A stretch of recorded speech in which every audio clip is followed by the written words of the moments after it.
লোকসভায় জিরামজি বিল পাশের দিনই সরব মমতা। 100 দিনের কাজের প্রকল্প থেকে গান্ধীজির নাম সরালো কেন্দ্র। পাল্টা রাজ্যের কর্মশ্রী প্রকল্পের নাম বদলে মহাত্মাশ্রী রাখলেন মমতা। আমরা আমাদের জাতির জনকেও ভুলে যাচ্ছি। আপনি গান্ধীজিকে সম্মান না করলেও আমরা সম্মান করব। নাম বদল নিয়ে কেন্দ্রকে আক্রমণ মুখ্যমন্ত্রীর। রাজ্যের কর্মশ্রী প্রকল্পের নাম গান্ধীজির নামে করার ঘোষণা মমতার। We have started Karmosri project. Now Gandhiji name is not there. I am really sorry. I am feeling same. Father of the nation, Narega program in the name of Gandhiji. Now the bill came, Gandhiji's name won't be there. I cannot blame anybody except me because I belong to this country. I am feeling same. Because we are forgetting even father of the nation. So we have started this scheme, Karmosri. This scheme's name will be changed, Mahatmaji schemes. There also we give 75 days to 100 days job. We have created so many mandates. We are not the beggars. We only want respect, nothing else. If you don't give respect to Mahatma Ji, we will give respect. We know how to give respect to Mahatma Ji. গান্ধীজির প্রতি সম্মান জানিয়েই তো লুট হয়েছে।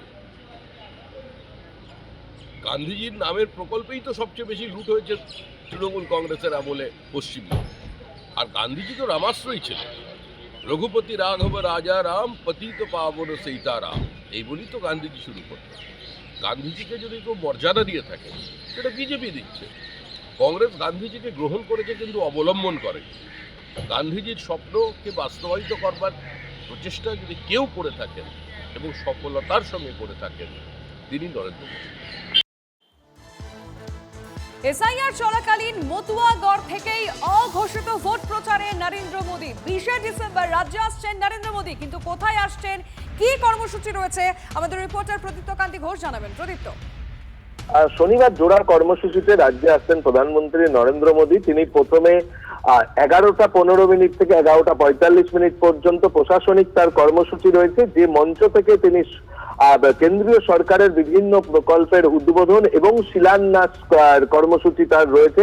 এরপর তিনি পাশেই থাকা বা রাজনৈতিক যে জনসভাটি করার কথা রয়েছে একেবারে পাশেই তার সভাস্থল থাকছে, যেখানে প্রধানমন্ত্রী থাকার কথা রয়েছে দুপুর 12টা থেকে 12:45 এবং এরপর 1টা নাগাদ প্রধানমন্ত্রীর যে বিশেষ হেলিকপ্টার সেটা রানাঘাট থেকে চলে আসবে দমদম বিমানবন্দর এবং দমদম বিমানবন্দর থেকে 1:30টা নাগাদ তার গুয়াহাটির উদ্দেশ্যে রওনা দেওয়ার কথা রয়েছে এবং সকাল 10:30টা নাগাদ কলকাতা বিমানবন্দরে প্রধানমন্ত্রী প্রথমে নামবেন এবং তারপর সেখান থেকে তার বিশেষ হেলিকপ্টার রানাঘাটের উদ্দেশ্যে রওনা হবেন এবং রানাঘাটের যে হেলিপ্যাড গ্রাউন্ড অর্থাৎ তাহেরপুরের যে মাঠ যেখানে সভাস্থল সেখানেই প্রধানমন্ত্রীর হেলিপ্যাড তৈরি করা হয়েছে এবং সেখানে 11:05 তার নামার কথা রয়েছে। রাজনৈতিক মহলের মতে এই সভা অত্যন্ত গুরুত্বপূর্ণ। তুমি যেমনটি বললে যে মতুয়াগড়ের কথা বললে এবং অঘোষিত নির্বাচনী সভা হলেও বিজেপির তরফ থেকে বলা হচ্ছে যে নির্বাচনের নির্ঘণ্ট ঘোষণার আগে পর্যন্ত তারা যে 10টা সভা করার কথা প্রধানমন্ত্রীকে বলেছিলেন, যে অনুরোধ করেছিলেন,